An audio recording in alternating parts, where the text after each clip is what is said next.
नमस्कार साथियों, मैं एस्ट्रोलॉजर सुमित जोशी आप सभी के अपने ही चैनल एस्ट्रोलॉजर सुमित जोशी में सभी का हार्दिक अभिनंदन और स्वागत करता हूं। साथियों, यूपी चुनाव को मद्देनज़र रखते हुए एक जो श्रृंखला शुरू की गई थी इस चैनल पर, जिसमें अभी तक आपके सामने मायावती, अखिलेश यादव, जो यूपी चुनाव के चेहरे काफ़ी प्रसिद्ध चेहरों की श्रेणी में आते हैं, उनकी जन्म कुंडली का विश्लेषण मेरे द्वारा आपके सामने किया गया है। आज जो हम विश्लेषण करने जा रहे हैं वो विश्लेषण है वर्तमान में जो सरकार बनी हुई है, बीजेपी की सरकार, और उसके जो सीएम हैं माननीय योगी आदित्यनाथ, और जिस तरीके से उन्होंने यूपी सरकार में रहकर उत्तर प्रदेश के जो जनहितार्थ जो कार्य किए हैं, उन सभी के विवेचन के साथ हम आज उनकी कुंडली का विवेचन करने जा रहे हैं। ये जो विवेचन है वो यूपी चुनाव 2022 के संदर्भित है, यानी उसके परिप्रेक्ष्य में दिया जा रहा है। अभी तक मैंने आपको जो जो राजनीति परिप्रेक्ष्य में प्रिडिक्शंस दी है वो सारे के सारे जो वीडियो अभी भी यहाँ इस चैनल पे अपलोड हैं। उनमें मैंने आपको बंगाल चुनाव दिया था जिसमें टीएमसी के बारे में बताया, और जहाँ मोस्ट रूप से आपने देखा है कि टीएमसी फतेह में आई थी, मेरी प्रिडिक्शन ये थी। बिहार चुनाव दिया था, राजस्थान विधानसभा के भी बारे में मैंने आपको बताया था, राजनीतिक उठापटक को लेकर, और इसके साथ साथ अमेरिका में जो बाइडेन जैसी गवर्नमेंट का बनना वो भी आपके सामने रखा गया था। तो आइए आज हम विवेचन करते हैं, और क्या ये देख पाएंगे आने वाले समय में योगी आदित्यनाथ वापस इस सरकार को बना पाएंगे, या कोई गठबंधन होगा, अथवा किसी प्रकार से शिकस्त का उनको सामना करना पड़ेगा। इन सारे प्रश्नों का जो एक तथ्यात्मक विवेचन है वो हम इस वीडियो में करेंगे। देखिए, आपके सामने यहाँ पर बोर्ड पर जो कुंडलियाँ हैं वो लगन कुंडली है, गोचर कुंडली है, और आगे आने वाले समय के आधार पर भी गोचर कुंडली का निर्माण है। ये जो कुंडली बनी हुई है आपके सामने ये आदित्यनाथ की कुंडली है। इनका जन्म 5 जून 1972 12:04 का गढ़वाल इनका जन्म स्थान माना गया है। अब इस आधार पर जो कुंडली बनती है वो हमारे सामने यहाँ पर सिंह लगन की कुंडली बन रही है। सिंह लगन की कुंडली में लग्नेश की स्थिति देखते हैं। सबसे पहले तो लग्नेश यहाँ पर खुद राजनीति के घर में है, सेवा के घर में है, तो ये सबसे प्लस पॉइंट रहता है इनका।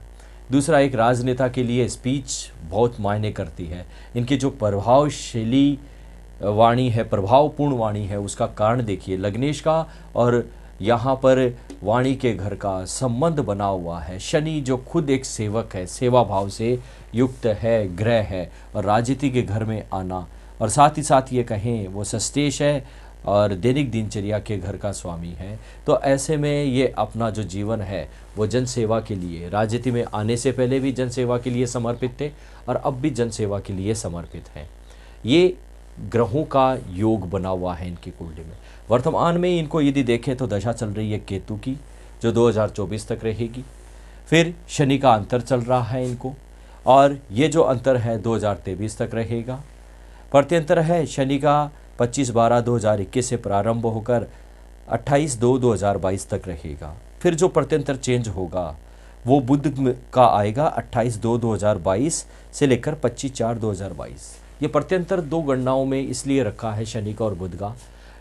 जो चुनाव की घोषणा होने वाली है वो इसी पीरियड में होगी, और इसी पीरियड के दौरान चुनाव की अवधि बनेगी। अब इस अवधि के आधार पर यह गोचर कुंडली बनी है जो आज की है। इसके अलावा मैंने 2 फरवरी 2022 से भी एक गोचर कुंडली का एनालिसिस यहाँ आपके सामने करूँगा, ताकि एकदम बात की पुष्टि हो जाए और 100% हमारी जो ज्योतिषीय गणनाएँ हैं वो आपके सामने उतर कर आएँ। तो देखिए, यहाँ पर हम देखते हैं केतु का विवेचन। केतु यहाँ इनकी मूल कुंडली में, लगन कुंडली में 12वें घर में बैठे हुए हैं, और यहाँ से हम देखें तो पंचम दृष्टि से जनता के घर को प्रभावित कर रहे हैं दशा में, और इसके साथ छठे घर को प्रभावित कर रहे हैं सप्तम दृष्टि से, और नवम दृष्टि से ये अपने अष्टम भाव को प्रभावित कर रहे हैं। तो ऐसे में ये बनता है कि ये जो केतु की जो दशा है, दशा जनता के घर पे आ रहा है, तो पंचम दृष्टि से, तो निश्चित रूप से एक महादशा नाथ का गणना ये कहती है कि जनता का सहयोग इनको मिलना जरूरी हो जाएगा, क्योंकि केतु है वो अपने आप में एक तरीके से चीज़ों को यदि दो स्थान पे बैठता है तो वो चीज़ों को दिलाने में काफ़ी कारगर हो जाता है। यदि ये शुभ स्थानों पे बैठेगा तो उस चीज़ों से इंसान का अलगाव कर देता है। लेकिन यहाँ पर दो स्थान यानी 12वें घर में बैठा हुआ है, लेकिन गोचरवश या दृष्टिवश यहाँ पे आएगा तो जनता का सहयोग मिलना तय हो जाता है। तो केतु का फलादेश ये निकलता है। अंतरदशा की बात करते हैं तो अंतरदशा चल रही है इन पे शनि की। शनि इनकी मूल कुंडली में ही हम कहें कि दशम घर में बैठा हुआ है और महादशा से ज़्यादा प्रभावी होती है अंतरदशा।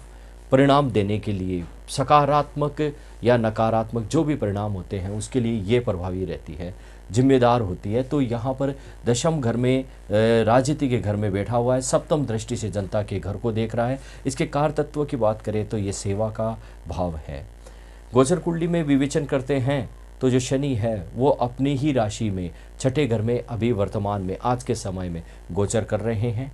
तो इस स्थिति में हम ये कह सकते हैं कि वो अपनी सप्तम दृष्टि से, तृतीय दृष्टि से अपने यहाँ पर अष्टम भाव को देख रहे हैं और सप्तम दृष्टि से हम ये कह सकते हैं यहाँ पर 12वें घर को देख रहे हैं, जहाँ केतु की प्लेसमेंट मूल जो कुंडली है उसमें लागू है और इसके साथ साथ इनके वाणी के घर को भी देख रहे हैं।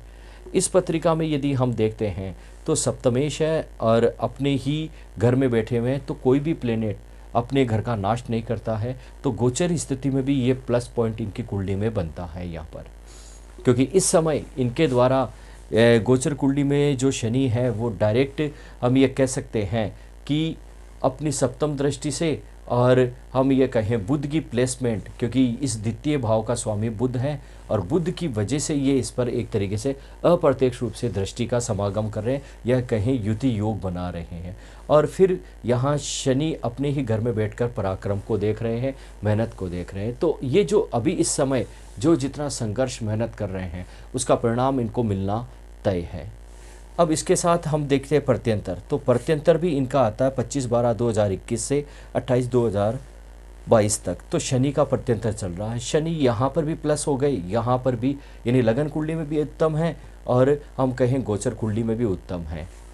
तो प्रत्यंतर दशा में बुध का प्रत्यंतर जब आएगा 28/2/2022 से लेकर 25/4/2022 तक, इस समय चुनाव हो चुके होंगे। तो ये कैलकुलेशन कहता है कि इनको चाहे बुध का प्रत्यंतर आए चाहे शनि का प्रत्यंतर आए, महादशा नाथ और शनि जो अंतरदशा नाथ है उनका फल इनको सकारात्मक मिलना है। क्योंकि यहाँ पर हम ये देखेंगे कि गोचरवश यदि हम बृहस्पति की बात करेंगे तो बृहस्पति यहाँ पर क्योंकि राजनीति में सफलता देने के लिए इनको पंचमेश का और एक तरीके से हम देखें तो अष्टमेश का अध्ययन हम करते हैं, तो अभी जो बृहस्पति है वो सप्तम घर में चल रहे हैं। इस सारी कैलकुलेशन के आधार पर मेरी ज्योतिषीय गणनाएं आपके सामने अब रख रहा हूँ मैं कि ये सारा जो फलादेश निकलता है इसका एक ही परिणाम आता है।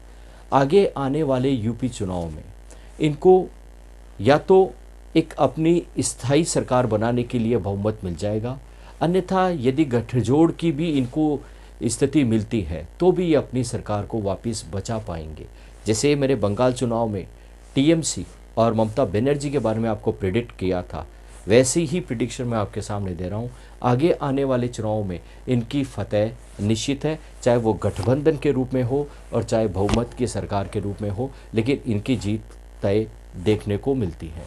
तो ये आपके सामने योगी आदित्यनाथ जी की जन्म कुंडली का विवेचन है जो मेरे द्वारा आपके सामने प्रस्तुत किया गया है। वीडियो को लाइक शेयर सब्सक्राइब जरूर कीजिएगा और अपना सौहार्दपूर्ण स्नेह इसी तरीके से बनाए रखिएगा।